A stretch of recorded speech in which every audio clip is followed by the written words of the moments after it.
Assalamualaikum warahmatullahi wabarakatuh. Perkenalkan, nama saya Bernika Widya Pramesti. Kami akan menjelaskan mengenai pengaruh perubahan pendapatan.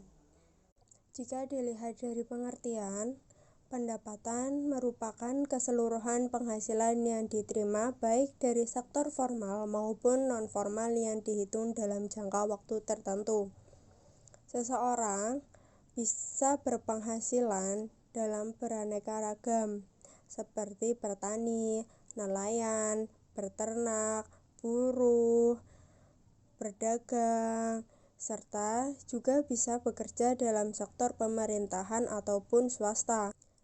Menurut ilmu ekonomi, pendapatan merupakan nilai maksimum yang dapat dikonsumsi oleh seseorang dalam satu periode seperti keadaan semula. Dari pengertian tersebut bisa dititik beratkan pada total kuantitatif pengeluaran terhadap konsumsi selama satu periode. Dengan kata lain, pendapatan merupakan jumlah harta kekayaan pada awal periode ditambah keseluruhan penghasilan yang diperoleh dalam satu periode. Hal yang mempengaruhi pendapatan antara lain yang pertama, modal kerja, tingkat upah sektoral, jenis jabatan, keadaan geografis suatu wilayah, permintaan dan penawaran suatu tenaga kerja, jam kerja, akses kredit, jumlah tenaga kerja, tanggungan keluarga, jenis barang dagangan atau produk. Kita bisa ambil sampel dari jenis jabatan.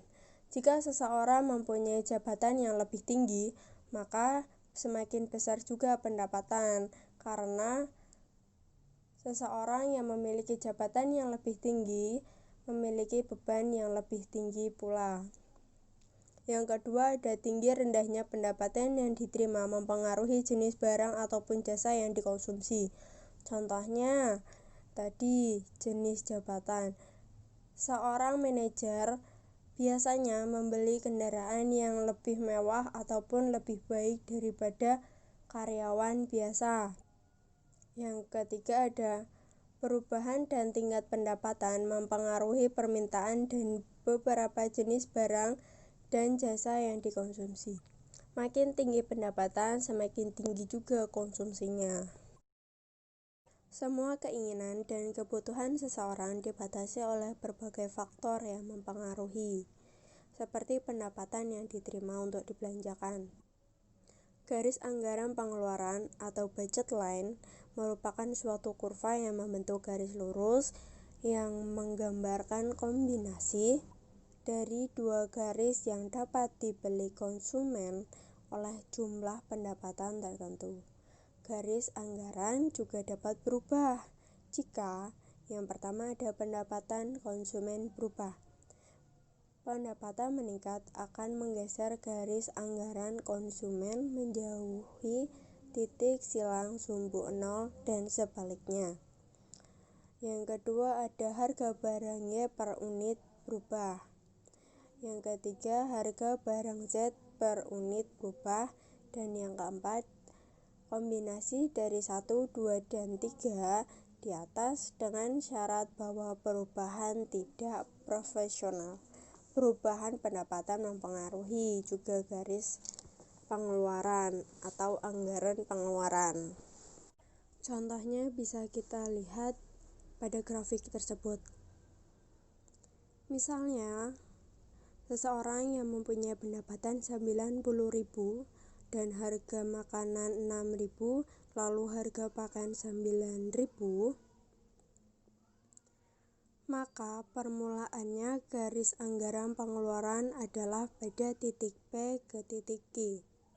Kemudian 9.000 dikali Q sama dengan 90.000, Q sama dengan 10, dan 6 dikali P sama dengan 90 Q, yaitu ditemukan nilai P sama dengan 15. Bisa kita lihat dari titik P ke titik Q. Untuk garis T ke U, pendapatan berubah naik menjadi 108.600 namun harga barang tersebut tetap. Untuk garis R ke S, pendapatan berubah turun menjadi 54.000 namun harga barang tetap. Begitu. Selanjutnya akan dilanjutkan kepada Mas Aziz Gunawan Saputro. Ya baik, perkenalkan nama saya Aziz Gunawan. Mari kita lanjut ke materi berikutnya. Pengaruh perubahan pendapatan terhadap keseimbangan konsumen. Yang pertama-tama saya akan menjelaskan tentang keseimbangan konsumen. Apa sih yang dimaksud dengan keseimbangan konsumen? Jadi, keseimbangan konsumen adalah pemaksimuman kepuasan yang digambarkan dengan tingkat kepuasan maksimum dari mengkonsumsi dua barang dengan menggunakan sejumlah pendapatan tertentu. Mari kita lihat slide berikutnya.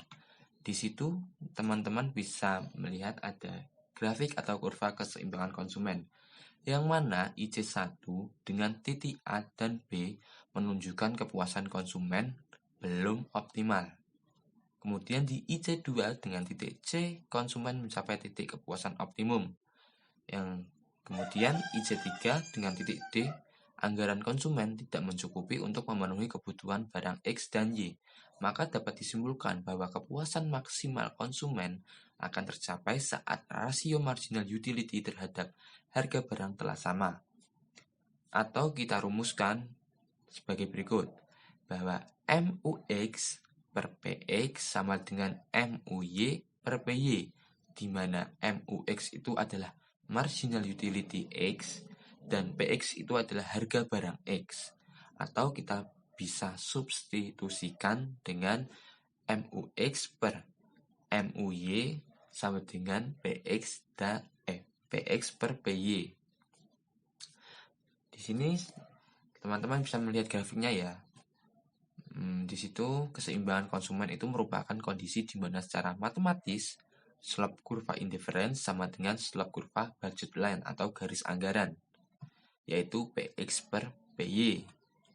Di sini persamaan budget line sendiri yaitu PX dalam kurung QX ditambah PY dalam kurung QY tutup kurung kurang dari M.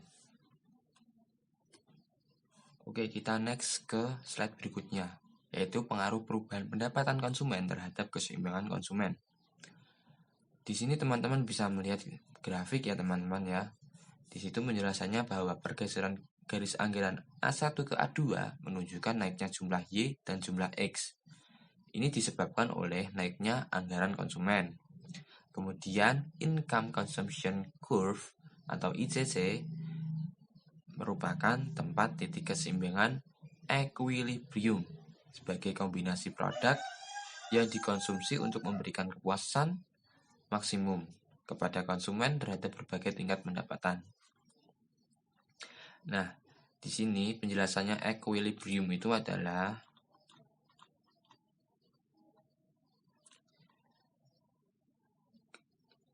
kondisi dicapai bila pembelian terhadap kombinasi barang oleh konsumen yang memaksimumkan utility-nya atau kendala budget constraint, dan ini akan tercapai bila konsumsi disesuaikan dengan MRS XY sama dengan PX per PY untuk setiap dua barang.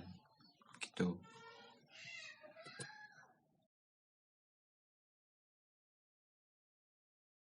Perkenalkan, nama saya Antika Permatasari. Baiklah, saya akan menjelaskan tentang pengaruh perubahan pendapatan terhadap barang normal.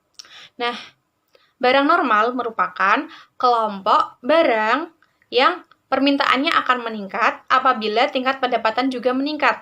Sebaliknya, ketika tingkat pendapatan individu menurun, maka permintaan akan barang tersebut juga ikut turun.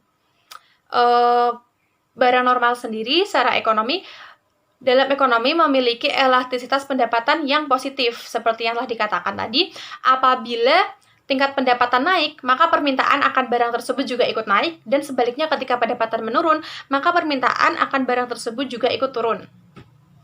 Contoh dari barang normal sendiri dalam kebutuhan sehari-hari itu seperti pakaian, tas, sepatu, buku, dan lain-lain.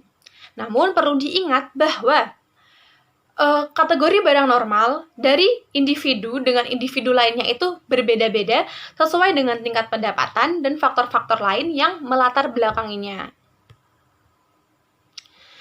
Kemudian, ketika terjadi perubahan pendapatan, dan di sini kita asumsikan bahwa terjadi peningkatan pendapatan. Secara grafis, peningkatan pendapatan tersendiri akan menggeser kurva garis anggaran ke kanan dari I1 terus naik ke I2 hingga ke I3 seiring dengan meningkatnya tingkat pendapatan. Kemudian, apabila diasumsikan bahwa tingkat harga tidak terjadi kenaikan atau ceteris paribus atau tingkat harga tetap, maka utilitas akan meningkat. Karena seiring dengan naiknya tingkat pendapatan, maka kita akan memilih kurva indifference atau tingkat kepuasan yang lebih tinggi hingga ke U3. Nah, dalam keadaan tersebut, apabila individu memilih untuk mengonsumsi lebih banyak, baik barang X maupun barang Y, maka kedua barang tersebut atau barang X dan Y disebut sebagai barang normal.